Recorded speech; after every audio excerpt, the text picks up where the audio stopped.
Well, this is the third week in our series called Proceed with Caution. And in it, we're looking at how do we go forward. We've experienced this new life after COVID, the new normal, as people like to call it. And I think we can conclude that none of us really like it. So today, talking with Bill Brunson, our senior pastor, as he's preaching the third in the series. Our first sermon in this series, I looked at tuning out and how we really need to sort of get away from all of the voices that are so loud right now. The second in the series is one that I preached, and it was looking at how we can talk less and how Jesus sort of modeled for us that sometimes saying a lot less says a lot more. And so this week is our third week in series. Bill, what are you going to be preaching about?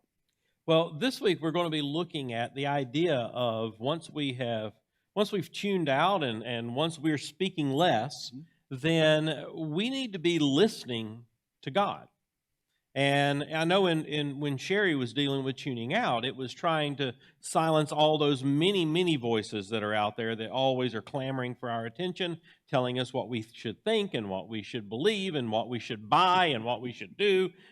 But this week we're going to be looking at who do we trust in all of this, and where do we turn? And so we're going to one of the passages of Scripture we're going to draw from is picking up a little bit after what you deal with the story of Jesus and the disciples in Caesarea Philippi. The next stop in his journey is when he goes to the Mount of Transfiguration. And in that story, when God appears in the story in the form of a cloud that comes over Peter, James, and John as they're on the mountain with Jesus, they hear God say, "This is my Son, in whom I'm well pleased," like he did at the baptism. But this time he adds something different. He tells the disciples, listen to him.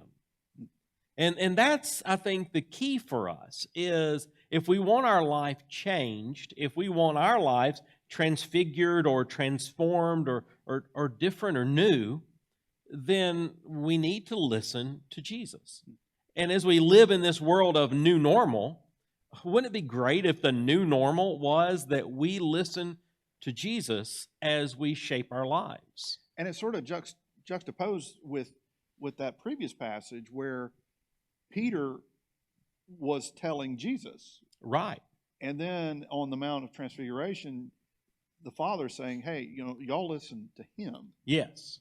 Yeah, I mean, Peter's issue was, as Jesus tells him, you're focused on earthly things and not heavenly things. And far too often, we're focused on selfish things, and we're focused on other things, and not on heavenly things, not on the things that Jesus tells us and teaches us and shares with us. I know in the Old Testament, in the Psalms, we read those passages, be still and know that I'm God.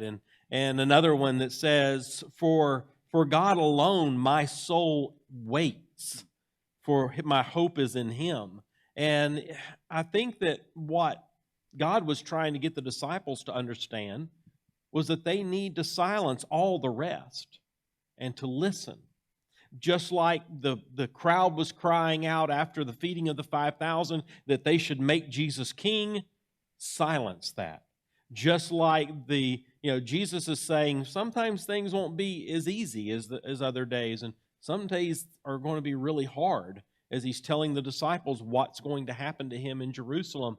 You have to be ready to silence this idea that the world pushes in, so that you can accept what God might be saying to you. One of the struggles that I've had in not just tuning out all of the other voices and from social media and media has been that once that's silenced, there's a sort of voice going on in my head with the anxieties of what's going to happen next. What's the next turn with this situation? How are we going to lead the church through this situation? And it's like that noise is going on, but I've realized that not silencing that prevents me from hearing God. Mm-hmm. And so I think part of what we struggle with is to silence our own voices, what's going on in our own heads, so that we can hear what God is trying to say to us. Absolutely. I think that's why we're told in Scripture to cast our anxiety on Him, because He alone can help us. And those moments of being able to take whatever that inner dialogue is and being able to give that over to God to say, I'm ready to listen to you because I don't have the answers. I can't come up with the answers because I don't even fully understand the question.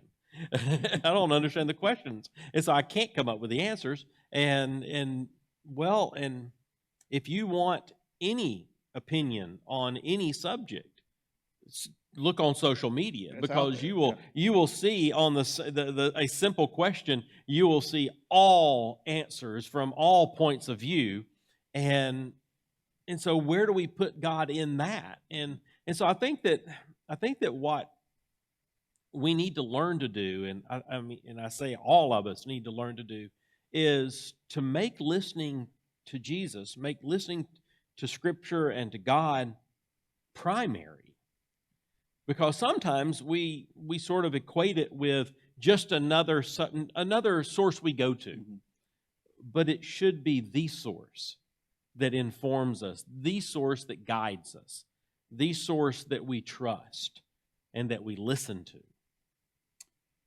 Well, thank you, and I look forward to studying this and looking at how we can, with the help of God, tune things out, talk less, and listen.